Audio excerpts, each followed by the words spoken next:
Swayam Prabha. Digital India. Educated India.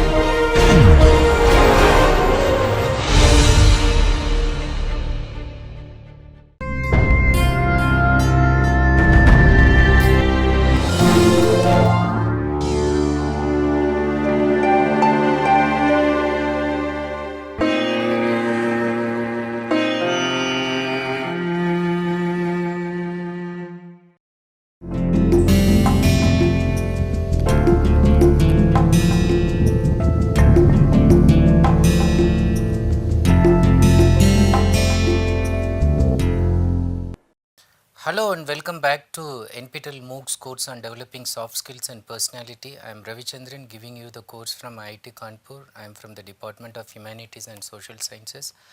This is the third week of this course and we are on module 6 of this third week, and totally we are going to complete the 18th lecture, and this week this is the last lecture and completely it has been devoted to habits.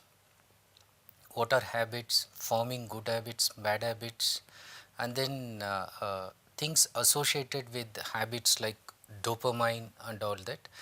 Now in this lecture particularly I am just going to focus more on overcoming the bad habits and focusing particularly on forming success habits. What are those habits which you need to develop your personality and then develop them as growth habits?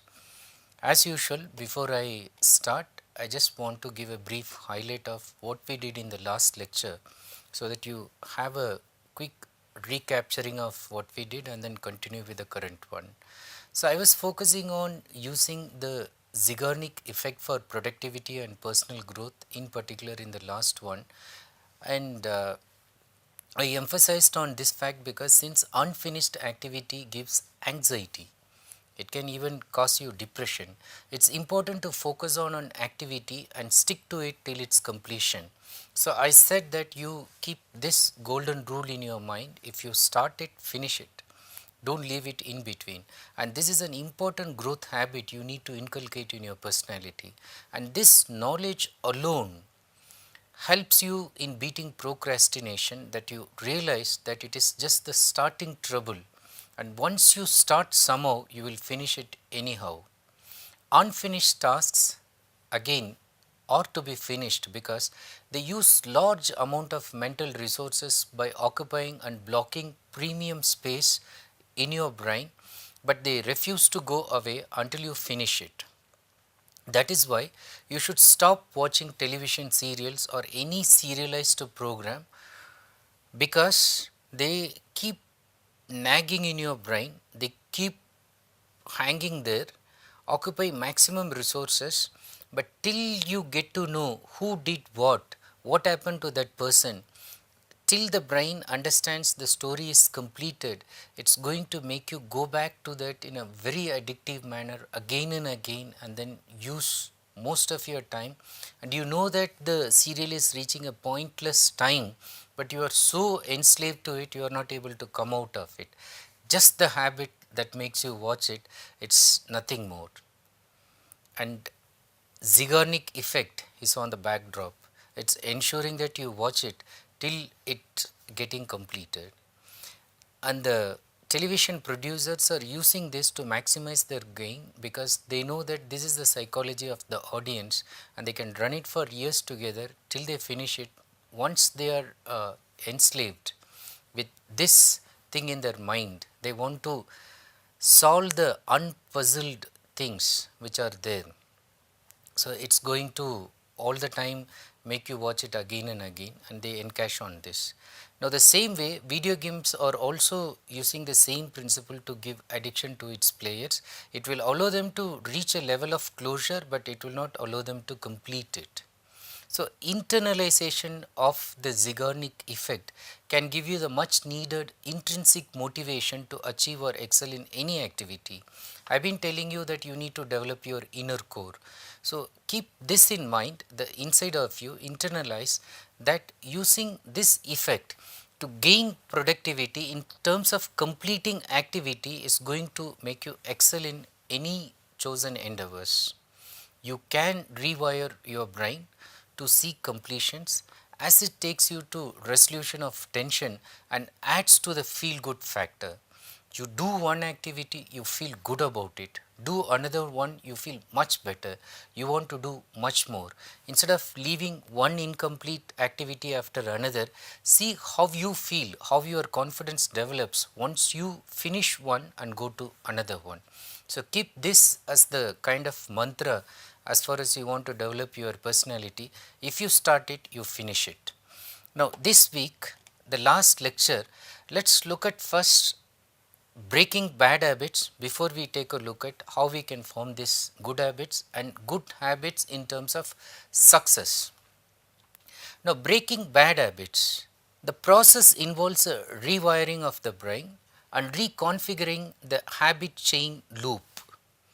The brain does not know how to differentiate the good from the bad habit. This is very interesting.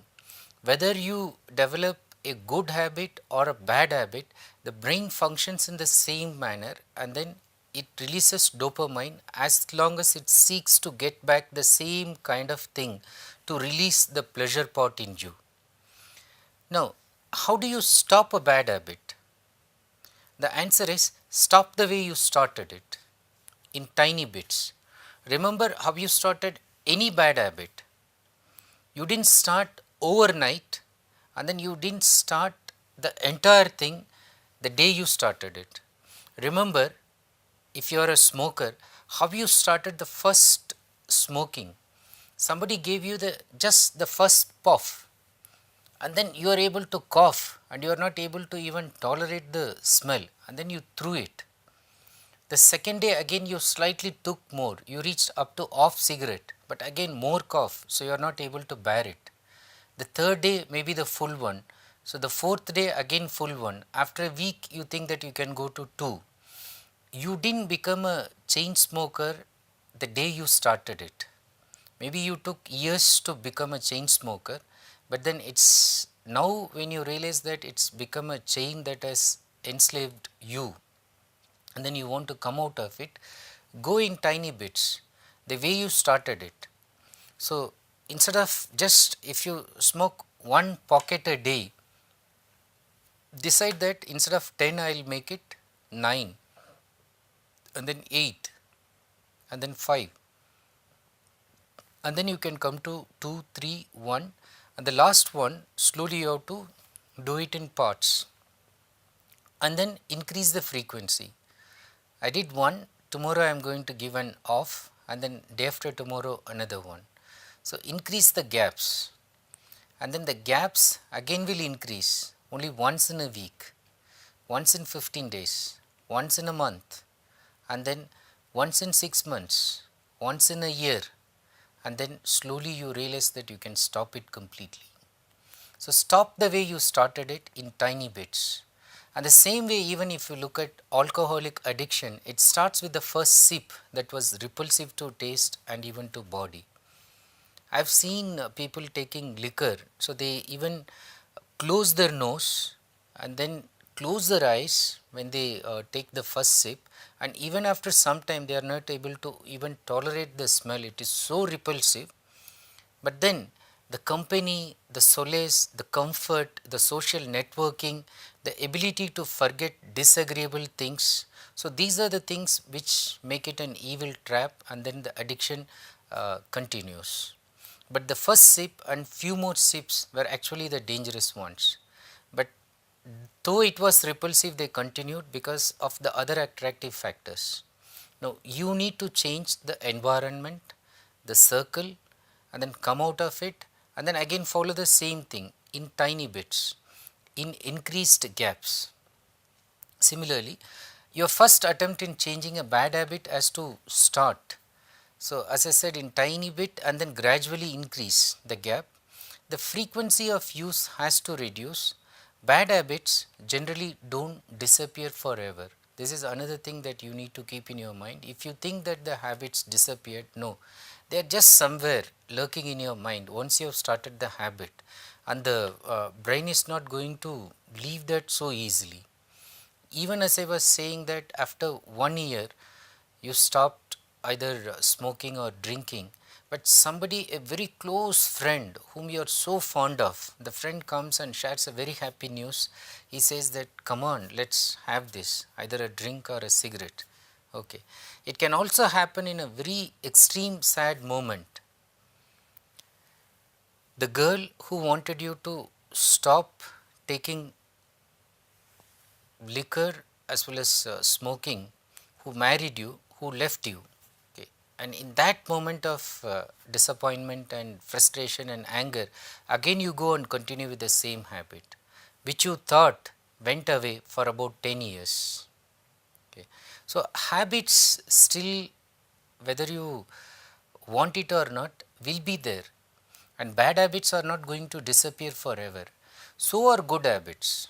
If you form good habits, they are also there. Good as well as bad habits, they remain. It's like the six pack beneath a fat tummy. It's not like six pack is just coming to you completely from some external source. It's there within you. You have to bring it out, you have to reveal by reducing the fat that has been covering it, and then by converting the fat into muscle and strengthening it in appropriate places, so that you just reveal it. It's hidden already, it's nothing new that you are bringing. And the same way, the hidden good habits ought to be revealed, and then the bad ones are to be covered. So if you are able to do that, you will be able to break the bad habit. The other thing is, try to replace a bad habit with a good habit. Okay. So for instance, if you are not able to stop smoking, so they say that you try with something alternative like chewing a gum. So your mouth needs something, like you try to replace that with this one. If you are not able to give up drinking coffee, which has become an addiction to you completely, they say that try reducing the frequency, at the same time try to replace that with something like a green tea. So you get the same kind of energy that you will get from a coffee, but then it's less harmful. So try to change, try to find a substitute which is not as bad as the original one, and slowly you can develop a good habit. And then reinforcing the good habit in testing times, that is again very important. So there are testing times, like you have inculcated this good habit of, let us say, not drinking. The testing times is you have become depressed, so depressed than before when you started, when you were depressed. This is a testing time. This is the time you have to tell your brain, whatever will happen, I am not going to restart that habit. And then the other thing that you do in terms of procrastination, that is another habit that you need to break. Procrastination, that is delaying things unnecessarily for various reasons. Usually you procrastinate when you are overwhelmed to see a big task. In fact, the task accumulates, okay, and then it becomes big because you didn't attend to it when it was very tiny and easily manageable. But then how do you manage this big task that looks like a kind of Herculean task for you to complete? As the saying goes, when somebody asked, how do you eat an elephant? The answer was given from a saying. It says that you eat an elephant bit by bit. Okay. So you don't eat it, the entire thing fully, but you eat it bit by bit. So what should you do? You should divide huge tasks into manageable chunks. Now when you decide that this week normally spreads to one complete week, this activity. So what I will do with the activity, instead of thinking that this 1 week thing, I will divide that into 7 items, and each day I will decide only that much. Now once you do that much, the manageable chunk for each day, brain keeps releasing the dopamine every time you complete a part, and it energizes you to take the next part. Instead of thinking and feeling overwhelmed, this is so big, I cannot handle it, you divide them into parts and then handle them individually and get the dopamine released so that you get pleasure out of even doing the small part and get a kind of euphoria once you complete the activity. The energy level sinks when you can't see the finish line. That is, dopamine will not be released and it will work counter. It will make you feel low when you think that, oh, it's going to take so many days, so much time. Okay, it will take, let's say, to write a book, it's going to take 3 years. So I don't see the finish line now. So instead of writing a book, so I'll just write some small article and then get that published. I'll feel happy about that. So some activities take time. So the example that I gave, even book, then you divide that into manageable chapters. Some people decide that they'll write at least 10 pages a day. Some people even decide they'll write just 1 page a day, and that itself is enough. You see the finish line each day, and then you get both dopamine as well as adrenaline. Adrenaline, already I talked to you, that comes in such close encounters where you are in a fight or flight situation where you need more energy. So that also helps you. But you also understand that most bad habits are formed because of a negative emotional state such as boredom, frustration or depression. Most of the times you yourself took you to that level because you avoided doing something, you let it go incomplete, you let it overwhelm you, and then you reach that stage. So counter lethargy, the height of laziness, by activity. Keep yourself busy and overloaded in various aspects of your life and career. So you finish something in the morning in your office, evening you have a very interesting pastime, or you go and engage with some other activity. So keep yourself busy, be multifarious in terms of completing your activities related to your professional and personal life. So let you be involved in so many clubs, so many activities apart from the main job that you have been doing for earning your bread and butter. Now how it can help you? It can help you, make you come out of the lethargy. So workplace there is problem, but you went to play a game and then you met your friends and then you won the game and people praised you. All the work pressure was completely relieved and you felt relaxed after just playing the game for half an hour. Okay, so keep yourself overloaded and then enjoy the sheer joy that comes to you that you can be overloaded, and you will know how to handle it, and then you will finish all the tasks and then you will enjoy the dopamine rush in you. I just talked about bad habits. Now let's look at developing good habits once you are able to handle bad habits. Why? Because you need to develop good habits by keeping one more guiding principle in mind. Keep your brain light and free. Okay. Always decide to keep your brain light and free. To keep your brain light and free, you need to shed lot of excess fatty content that it might have developed from bad habits. The brain also accumulates lot of fat because of fatty bad habits that you have developed, and then it's occupying and then it's not making it energize. Hence, what you should do, you should practice good habits that will free your brain and mind. What are some of the good habits that you can have that can free your brain and mind? Now, brain is actually the physical part, okay, that's literally inside your top part of the skull. Mind is emanating from brain, but not necessarily from that, but the mind is a kind of holistic enveloping concept, so that involves so many other things, your conscious mind, subconscious mind, collective mind. So it goes beyond you. But both, if the brain is choked, if the brain is suffocating, then the mind is also stifled. Okay, you need to make the brain free so that your mind also will be free. What are the things that you can do so that you can make the brain and mind free, and then which will help you to eventually develop good habits, and then it will make you go to success? Point number 1, not leaving any task uncompleted, unfinished, incompleted. Any task left unattended will keep interrupting you till you get back to it and finish it. If you refuse to finish it, that is the second point that you keep in mind.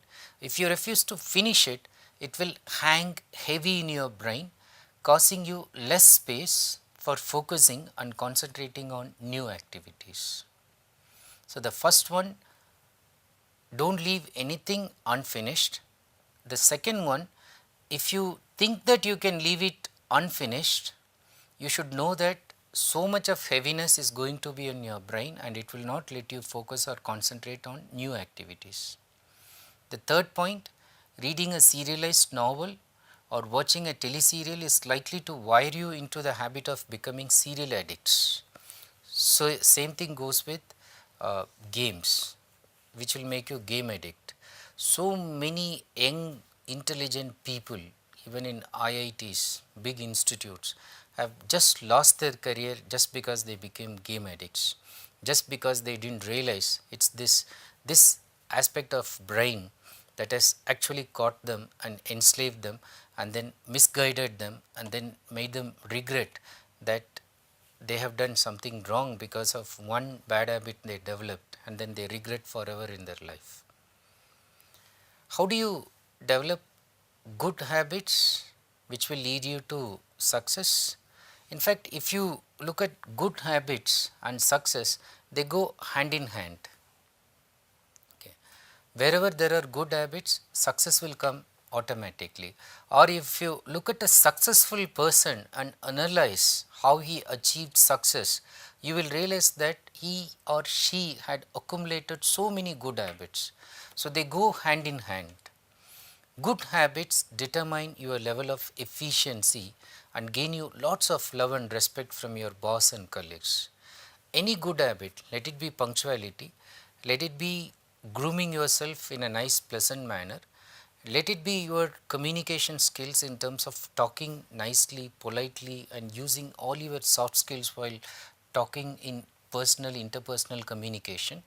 Let it be your time management skills, let it be your ability to deal with conflicts, let it be your ability to cope up with stress or to handle your habits. So, the people who are around you will understand that it is those good habits that have been determining your level of efficiency.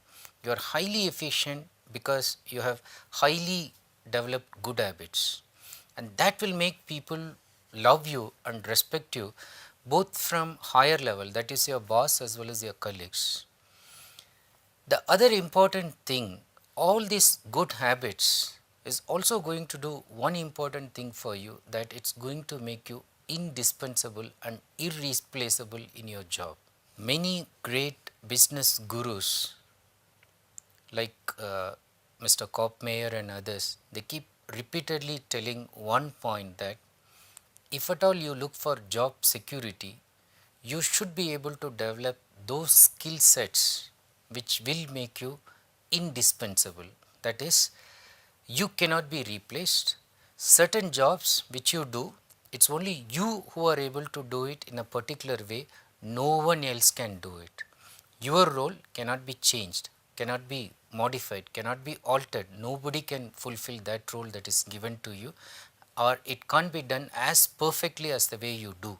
You have to be indispensable and irreplaceable, and then it gives you so much security, the ultimate sense of security as well as sense of job satisfaction, that you know that you've been doing your job extremely well and nobody wants to throw you out, whether you are in a private school or you are in a public school, whether you are in a government office, central government or state government. Whatever you do, whether your pay is ad hoc or whether it is hourly or it comes to you in time from the central government office, whatever it is, everything that is determined by your good habits that will make you indispensable is the only thing that can give you job security, not any written bond, not any commitment from the employer. However good you may be, the moment you start developing bad habits, you can be thrown out because you become dispensable. So, never become dispensable because of your bad habits, try to become indispensable and irreplaceable because of your good habits. Now, let us look at some habits of highly successful people worth inculcating those habits in you. Now, be extremely hardworking. Now, when you are hardworking, you need to do some extra work and do the extra work with a smile, even if you do not get paid for that extra work. Do not count that. If you can do that extra work, do it happily. The third point, when you are doing that work, never look at your watch and work. In fact, you should start the work, finish it, and then you should look at your watch and then just look at what plans you have and then what you can do about it. Not in between when you are doing a work, because that is going to distract you and that is going to divert you. Finish the task without looking at the watch. Okay, and this is another important habit that highly successful people have developed. The fourth habit that you should develop is that work till you complete. Do not leave a task incomplete, so that your mind stays calm and you can sleep peacefully that night. The task that you have taken for that day or so many activities which you had planned to do, finish it and go to bed peacefully, sleep well that night with the feeling that the brain thinks, oh, today it is a complete task handled and then completed, so I can rest. I will not trouble this guy with intrusive thoughts about incomplete activities. And the next one, point 5, about developing good habit that will lead you to success. Focus on the most important goal all the time. If you know that this is a trivial activity, do not spend time on that. Focus on the most important goal, prioritize, ask yourself what is the most important thing that I can do today, focus on that. And the next one, sixth one, never spend more time on something that can be completely avoided. It is utterly wasteful, useless. If you spend more time on something, you can even just avoid it. Take for example a simple thing like sharpening your pencil. Okay. Now you take a blade and then start sharpening, and then you want to look so good, and then you spend about 1 hour in sharpening it. Now it could be avoided if you use a sharpener. It could be still avoided if you are at a position where you can ask people to get it done for you. But then that half an hour, 1 hour you spend in one tiny activity, if you could spend more in an important activity, that will lead you to growth. So never spend more time on something that can be completely avoided. And last but not least for this lecture, concentrate 100%, be mindful, be fully there in whatever work you do, the body, mind, and then the spirit, the emotion, let all be there with you.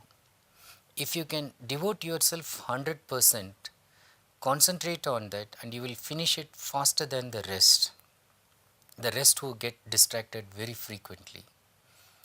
I remember the childhood experiment or the childhood joy, and even you will remember that when you are given a lens. Okay, we've been taught by seniors, teachers, that if you can take the lens and then put it above a paper, and then if you let the sun ray pass through that, when the sun rays are just scattered, you are not able to tap that. But when you use a lens and then let that go as a kind of laser beam and touch the paper or a matchstick, it can fire it, it can completely burn it. Now that is the power of concentration. If you are able to focus, you can burn things, in the sense you can complete with tremendous success, and you can do that much faster than the rest of the people because your mind is working in a very razor sharp condition and it cannot be distracted by anything. Full focus, full attention and concentration is there. So, develop that level of concentration. It's really difficult in this world where you are completely distracted. Okay. I'll spend another lecture on how you can do that. Okay. But at this time, remember that concentration 100% is fully important to develop your success habit. Now, towards conclusion, I just want to complete with an article that I read, and the concluding part of that, it's by one Shelley Style on conscious living, the key to positive and lasting change. The full article is also available on the net, you can read that. But this part I liked very much, and that is also an appropriate conclusion for our entire discussion on habits this week. You can live a life that truly works and you can achieve peak performance in all areas of your life. Don't have any doubt. You can live a life that truly works. Most of the times you are afraid, doubtful, negative thinking, monkey like chatter in the mind that you cannot do that. But believe that you can live a life that truly works and you can achieve peak performance in all areas of your life. Not one aspect but everything. You cannot only survive life's unexpected changes and transitions but also thrive. If you develop success habits, even in testing times, you will adapt and then you will thrive, you will grow, you will prosper. Powerful change is possible. You are fully capable of creating a life that you choose. You are fully capable of creating a life that you choose. Let me also end this with a note that, but be discreet, be utterly careful in the choice that you are going to make. Choose good habits, develop success habits and develop your personality and become highly successful and ultimately to remain happy, peaceful and to live a life without any regrets. Thank you for watching this video. Have a nice day, have a nice weekend and then work out the assignment that we have given. I hope you will enjoy doing the assignment also. Once again, have a nice time with the assignment.